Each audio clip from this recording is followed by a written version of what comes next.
Olá, gente boa, como é que vocês estão?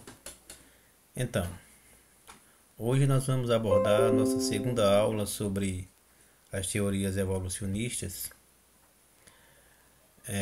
Vamos falar um pouquinho sobre os grandes pesquisadores, né, as brigas de narrativas entre as diversas teorias que surgiram ao longo do tempo. Na verdade, as teorias evolucionistas, elas, pelo menos as mais antigas, né, elas surgiram há mais de 1000 anos, né? A gente pode falar aí de pelo menos duas teorias que são um pouco desassociadas das teorias científicas que a gente discute na ciência. Mas antes de falar sobre essas teorias, eu gostaria de falar um pouquinho sobre uma cronologia, né, que envolve os processos de evolução de conhecimento dessas teorias. Então, basicamente, nós temos duas teorias, né, que se rivalizam inicialmente, né, na história da ciência em termos de biologia, que são a abiogênese e a biogênese.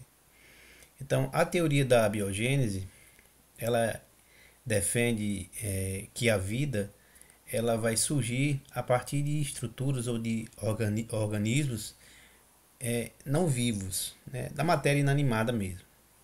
E como é que seria isso? Seria você, por exemplo, pegar um pano sujo, colocar ali no pé da parede ali, né, e esperar algum tempo. Algum tempo depois, dias depois, você vai voltar e quando você levantar aquele pano, você vai ver um monte de ratinhos lá. Então, de onde vieram esses ratinhos? Segundo essa teoria, não houve nenhum tipo de relação, né, sexual entre um rato e uma rata. Não houve um processo de descendência através do sexo. Na verdade, a própria sujeira contida naquele material orgânico, naquele pano sujo e apodrecido, vai gerar baratas, ratos, pulgas e por aí vai. Então essa é a teoria da abiogênese. Então nesse aspecto, né, um peixe lá na água, ele simplesmente surgiria do nada. Se ele estivesse lá na lama, pouco tempo depois, né, aquela lama iria começar a produzir novos peixinhos. Né? Aquele pântano cheio de jacaré, né, não seria a mamãe jacaré e o papai jacaré que iriam cruzar e criar e produzir, procriar, dar origem a novos jacarés. Seria o que? Seria a sujeira do pântano que iria produzir novos jacarezinhos novos, né? Filhotes de jacaré. Obviamente que esse pensamento perdurou por muito tempo, né?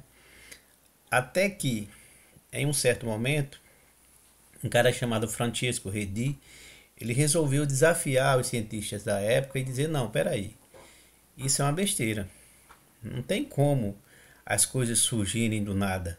Né? É preciso que haja algum processo, né, que envolvam relações entre dois seres, macho e fêmea, para que possa haver o surgimento de outro ser vivo. Até porque era notório que nós, seres humanos, né, tínhamos que nos relacionar sexualmente para quê? Para que dessa relação surgissem nossos filhos. E como todos os animais, desculpem, e como todos os animais, né, ou pelo menos a maioria dos animais que nós conhecemos, passam por esse processo de acasalamento, de cruzamento, né, obviamente que Francisco Redi estava com a razão. Então, para que ele comprovasse essa situação que ele defendia, ele resolveu fazer uma experiência simples, que a gente já fez muito nas escolas. Eu mesmo, como professor de ciências, de aluno de nono ano, já fiz essas experiências várias vezes em sala de aula, lá no laboratório da minha escola. Né? E basicamente consiste em quê? Consiste em você pegar três tipos de substâncias orgânicas. A gente usa muito goiaba, né? Pode ser uma maçã, uma banana, né? Qualquer fruta suscetível de apodrecimento rápido. Você separa três amostras em recipientes higienizados, obviamente. Na primeira amostra você coloca uma fruta descascada, né, dentro desse recipiente, deixa lá aberto, distante da segunda amostra. Nessa segunda amostra você vai colocar o mesmo material, no caso a goiaba descascada, vai vedar essa amostra, vai colocar em outro ambiente, separado daquela primeira amostra. E numa terceira amostra você vai colocar pode ser um pano, né, de mosquiteiro, alguma coisa que permita a passagem do ar, e vai colocar uma terceira goiaba descascada. E vai esperar ali alguns dias, 2, 3 dias, ver o que está acontecendo. Quando você for fazer a análise dessas amostras, você vai perceber que a primeira amostra, que você deixou em contato direto com o ambiente, ou seja, as moscas, né, os micro-organismos podem entrar e sair de dentro daquele ambiente ali. Você vai perceber que dentro daquela amostra que você deixou exposta no ar, na atmosfera, em contato com a atmosfera, vai ter várias larvas, né, provenientes dos ovos das moscas que ali pousaram. Então, as moscas, elas colocaram seus ovos, né, dentro daquele ambiente, e esses ovos eclodiram, porque essas moscas foram fecundadas pelas moscas machos, né? Então esses ovos eclodiram e viraram novas mosquinhas, ou inicialmente novas larvas. Enquanto que na segunda amostra, que você vetou completamente, no caso, quando eu digo você redir, né? O que é que você vai notar? Que não há surgimento de nenhum tipo de larva. Na terceira amostra, aí vai depender, né? Depender do ambiente. Vai ter uma situação em que você não vai perceber as larvas, e vai ter situação em que você vai perceber as larvas. E de onde é que vieram essas larvas? Onde é que vieram esses micro-organismos? Vieram, né, de um ar contaminado por micro-organismos que a gente não consegue enxergar, mas que estão lá.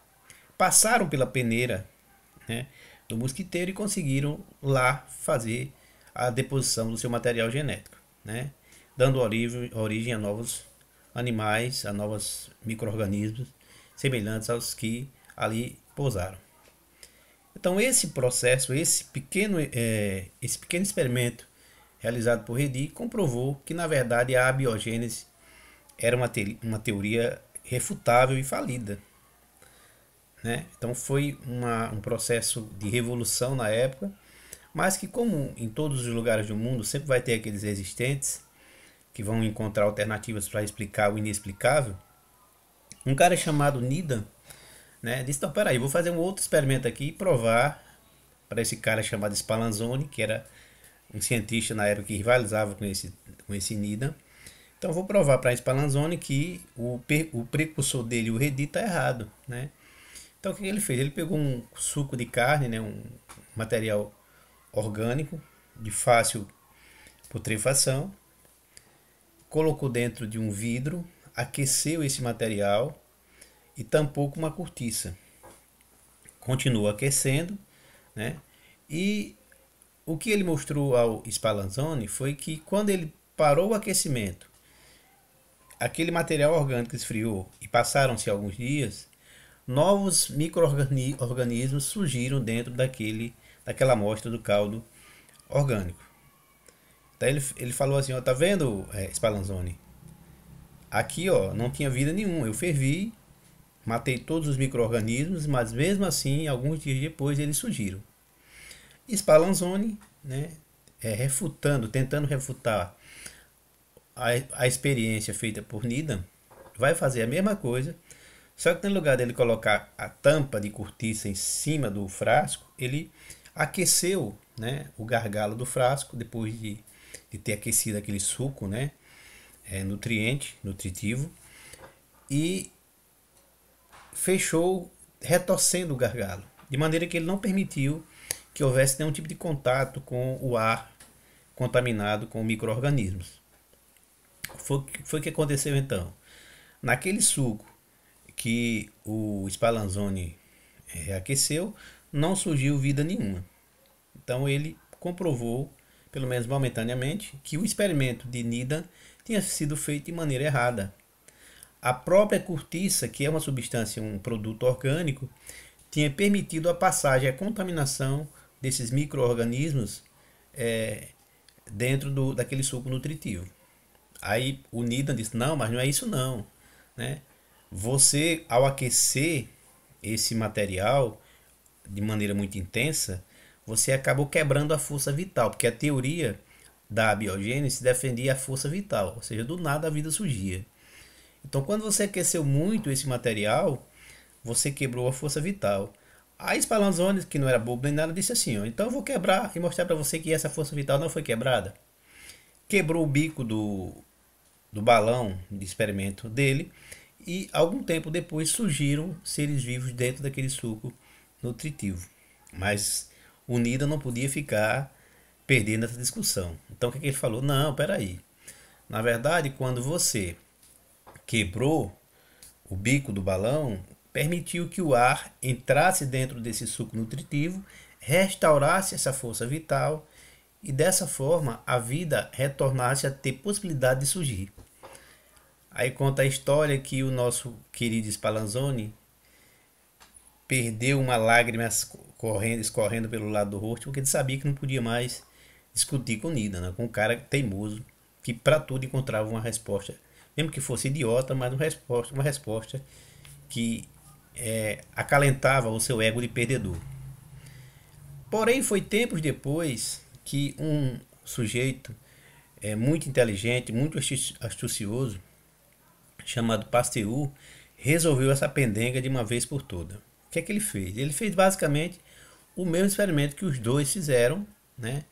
Só que dessa vez ele retorceu o gargalo do recipiente, deixando como se fosse um pescoço de um cisne, né? Então ele puxou para cima, desceu e novamente subiu, fez aquele S, de maneira que não permitisse que o ar contaminado passasse para dentro do recipiente que continha um suco nutritivo. E, para sua grande satisfação, depois de ele ter aquecido muito intensamente aquele material orgânico, não surgiu vida nenhuma dentro daquele recipiente. Daí, de uma vez por todas, essa teoria da abiogênese estava derrotada. Esse processo realizado por Pasteur foi extremamente importante para que nós tivéssemos hoje um processo de pasteurização dos alimentos. Então, hoje em dia, quando nós vamos no supermercado comprar um milho enlatado, uma ervilha enlatada, né, qualquer tipo de alimento que é vendido em sachê, né, ou naquelas latas bem vedadas, como a sardinha, como a quitute, né, e outros alimentos que passam por um processo de pasteurização, a gente percebe que esses alimentos eles podem ficar no mercado por vários meses, né, até vencerem. Então você tem aí, por exemplo, uma sardinha que passa mais de ano, né, no supermercado. O prazo de validade é mais de ano. A quitute, 2, 3 meses, né? A ervilha, 2 meses e por aí vai. E por que isso acontece? Porque esses alimentos, no seu processo de preparo, passa por um processo de esterilização. Ou seja, todos os micro-organismos eles são destruídos nesse processo de esterilização chamado de pasteurização, que é um aquecimento brusco, né, até que todos os micro-organismos morram, né, e uma vedação automática desse alimento. Então a pasteurização é fruto dessa briga, dessa pendenga aí entre a abiogênese e a biogênese, né? Vocês devem lembrar na última aula que eu dei para vocês aqui que o ambiente do planeta Terra nos seus primeiros dias de formação, ou seja, no seu primeiro milhão de anos, era um ambiente extremamente hostil, né? Constituído por gases como a amônia, o metano, o hidrogênio, o vapor d'água e tempestades, né, produzindo vários raios, né, aqueles relâmpagos, não é isso? E, portanto, esse ambiente hostil, né, foi um ambiente onde os primeiros seres vivos surgiram para, no futuro, povoarem o nosso planeta. Ou seja, lá na água, nesse ambiente extremamente difícil de se viver, esses primeiros organismos se desenvolveram e ali fizeram sua reprodução e evoluíram para no futuro se transformarem no que nós somos hoje. Esse tipo de situação, esse processo que aconteceu no nosso planeta há 3,5 bilhões de anos atrás, ele foi reproduzido em laboratório por um cara chamado Miller, né? Claro que não é uma coisa que represente de maneira verídica, né? De maneira exata, o que aconteceu 3,5 bilhões de anos atrás. Por causa das condições da época, que não são as mesmas de agora, por causa do tempo, né, que isso acontece, porque todos os processos evolutivos são processos probabilísticos, mas são também processos temporais, né? Ou seja, você não pode fazer que uma pessoa ganhe qualidades, atributos físicos de uma hora para outra, né? Assim como você não pode fazer com que um camaleão perca o seu rabo, né? Ele precisa do rabo para se locomover. A não ser que ele não precise mais dele, o tempo vai se encarregar de fazer com que aquele camaleão vá perdendo gradativamente esse rabo, né? Então as coisas acontecem de maneira muito demorada, não é assim de uma hora para outra. Então o experimento que Miller realizou, ele simula bem o que aconteceu naquele primeiro momento inicial onde a vida surgiu. Falei para vocês que naquele momento esses gases, né, sujeitos a reações químicas específicas, foram produzindo moléculas que foram ali se aglomerando, né, formando ali um caldo nutritivo que num futuro, né, um pouco distante, formou o que nós chamamos hoje de primeiros coacervados, que eram moléculas mais ou menos orgânicas, né? Ou seja, eram moléculas orgânicas, mas não tinham características de seres vivos, não eram seres vivos ainda. Então esses coacervados, com o passar do tempo, foram evoluindo, né, até se constituírem em seres vivos. Pois bem, o que é que Miller vai fazer? Ele vai simular o ambiente primitivo da época da formação do planeta Terra. Então ele vai criar um sistema fechado, um balão, né, com essas substâncias lá, todas colocadas lá dentro, a amônia, o metano, o hidrogênio, né, o vapor da água que estava sendo aquecido ali, e também descargas elétricas que ele conseguiu ajustar para que de tempos em tempos essas descargas elétricas acontecessem dentro dessa mistura gasosa, de maneira que esse processo acontecendo de forma intensa, né, foi produzindo um caldo roxo, arroxicado dentro desse balão, que mais tarde, quando ele abriu para analisar o que era, ele percebeu que eram aminoácidos. Olha que coisa interessante. E o que é que são os aminoácidos? Os aminoácidos são as substâncias precursoras das proteínas, que são as substâncias precursoras das primeiras moléculas orgânicas, que são as substâncias precursoras dos seres vivos. Então é claro que ele não produziu um ser vivo ali. Como eu falei para vocês, foi um experimento para simular aquela realidade há 3,5 bilhões de anos atrás, né? Mas ele produziu aquilo que se chama de o necessário para que a vida pudesse ser formada. Então, esse tipo de teoria, que a gente chama de biogênese, né, é hoje a teoria que é mais aceita, né, ou a teoria que realmente é aceita no campo da ciência.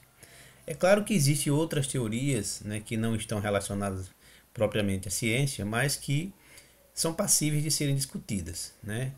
Então, basicamente, nós temos três teorias que hoje, ainda hoje, merecem discussão, né? A primeira teoria, eu já falei para vocês, é uma aula que eu dei no passado, que é a panspermia. Essa panspermia, ela vai dizer que os seres vivos vieram de fora do planeta, através de meteoros que aqui caíram, né? Mas acreditar nessa teoria é realmente muito difícil, porque imagine você ter um animal, um ser vivo, vindo a bordo de uma espaçonave desgovernada, um meteoro, né, que vai colidir com o planeta Terra. Ora, essa colisão vai gerar um calor absurdo, absolutamente alto, né? Calor absurdo. E o calor, obviamente, sem sombra de dúvida, vai matar a bactéria, vai matar aquele ser vivo que veio a bordo daquela pedra, daquela rocha, né? Então acreditar na panspermia é algo meio difícil para a gente. E mesmo que ela tivesse acontecido, não vai apagar, né? Não vai resolver o problema da segunda pergunta. Se a vida surgiu lá fora, onde foi que ela surgiu? E como foi que ela surgiu?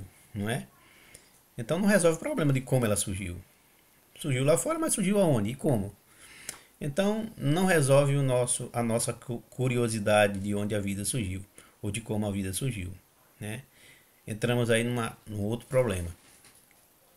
Tem também uma segunda teoria, muito defendida pelos religiosos, que a gente chama de fixismo, né? O fixismo nada mais é do que a teoria criacionista. Ou seja, segundo o fixismo, a palavra fixismo quer dizer que não há mudanças, né, na formação dos seres vivos. Se você nasce um jacaré, você é um jacaré. Se você nasce um piolho, você é um piolho. E se você nasce um homem, você é um homem, né? E todos os seus descendentes serão homens, se você for homem. Se você for jacaré, todos os seus descendentes serão jacaré. E se você for piolho, todos os seus descendentes serão piolhos. Ou seja, não há uma evolução. Por isso que é chamado de fixismo, né? Então o fixismo ele vai dizer que a vida surgiu há alguns 6.000, 7.000 anos atrás, estourando isso, né? Ou seja, desconsidera toda a evolução do planeta Terra, né? E ela vai surgir numa região do nosso planeta Terra chamada Mesopotâmia, segundo a tradição bíblica, né?